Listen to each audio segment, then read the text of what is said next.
Olá pessoal, bem-vindos ao canal Medicina em Class. Eu sou o professor Gilvano Amorim e esse é o nosso curso de eletrocardiografia básica.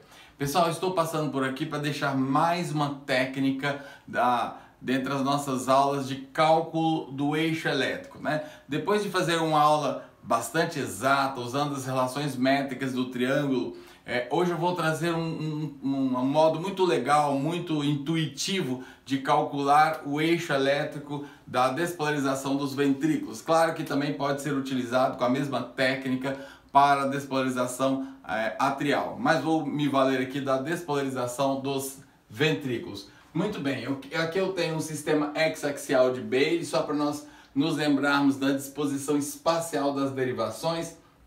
Aqui eu já tenho a Ferpian, a vermelha, mostrando a ponta positiva, AVL, D1, AVR, D2, AVR, D3, e você já sabe dessa disposição. Você sabe também que classicamente nós consideramos 4 quadrantes, a partir da disposição de D1 e AVF, já que D1 e AVF guardam entre si 90 graus de ângulo. Então nós temos o quadrante número 1, quadrante número 2, quadrante número 3 e quadrante número 4.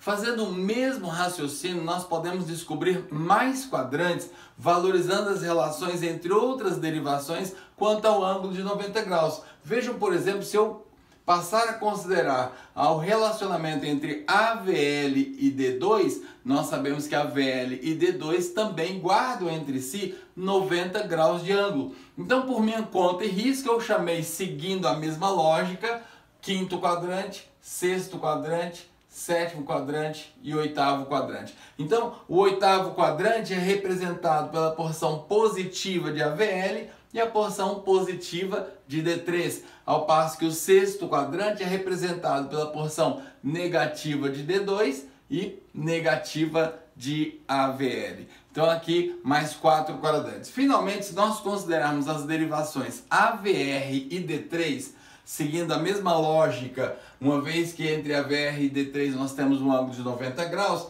eu terei da mesma forma mais 4 quadrantes, agora mantendo a mesma lógica distributiva. Nono quadrante, décimo quadrante, 11º quadrante e 12º quadrante. Ora, se eu tiver uma derivação que se registre negativa em AVR e positiva em D3, nós teremos então esse 12º quadrante. Se eu tenho, por exemplo, AVR positivo com D3 negativo, estou falando do 10º quadrante. Aqui em tempo, pessoal, é claro que se você for se referir aos textos básicos, você observará que não se faz menção a esses 12 quadrantes. Esse foi um método criativo, esse foi um método nosso para facilitar uma rápida localização do eixo, e você vai ver que vai funcionar muito bem. Então, sem mostrar traçados, eu trouxe aqui um exemplo de um traçado em que o QRS será essencialmente positivo em D1, essencialmente positivo em AVF, essencialmente negativo em AVR, positivo em D3, positivo em D2 e positivo em AVL. Então, no exercício rápido aqui para nós distribuirmos esse mesmo traçado ao longo dos 12 quadrantes, nós teremos D1 positivo, AVF positivo, D1 positivo, AVF positivo. Portanto, está no primeiro quadrante. Agora nós temos AVR negativo e D3 positivo. AVR negativo, D3 positivo, 12º quadrante. Finalmente nós temos D2 positivo, AVL positivo. Então nós temos D2 positivo, AVL positivo, 8º quadrante. Qual é a lógica desse método, pessoal? Nós vamos fazer a intersecção. Você já deve ter percebido onde vou chegar, né?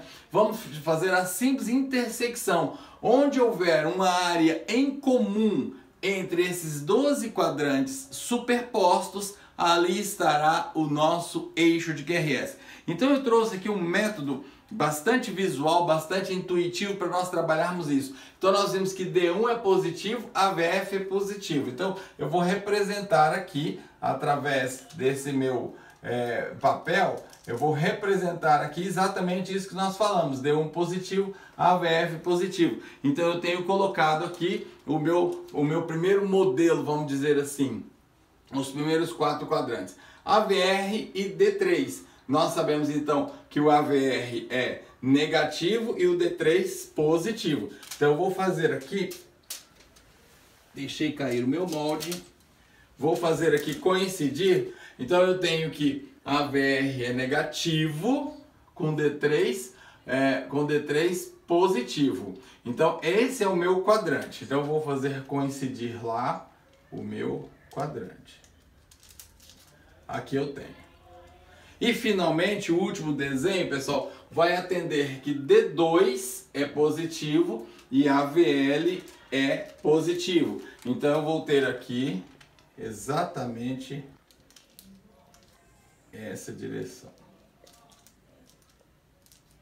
E eu quero que você note, eu vou pedir um zoom especial aqui. Olha só, pessoal, presta atenção nos matizes de cores. Eu espero que esteja bem nítido para você observar isso, portanto vou pedir um zoom e observe que o matiz mais forte ficou aqui. Consegue perceber? Ó, vou deixar bem claro para você notar. Eu fiz a superposição de quadrantes para a gente deixar então determinado que o nosso eixo de QRS estará entre mais 30 e mais 60, porque é a área mais escurinha, mostrando então a intersecção entre essas áreas. Então, pessoal, esse era o recado de hoje. Então, vocês vejam que por um método simples, intuitivo, não precisa fazer cálculo algum, nós conseguimos uma aproximação de 30 graus. É uma aproximação bastante útil em eletrocardiografia. Então, pessoal, esse foi o recadinho de hoje. Nós falamos da técnica dos 12 quadrantes para a localização do eixo médio da despolarização ventricular. Até o próximo vídeo. Tchau, tchau!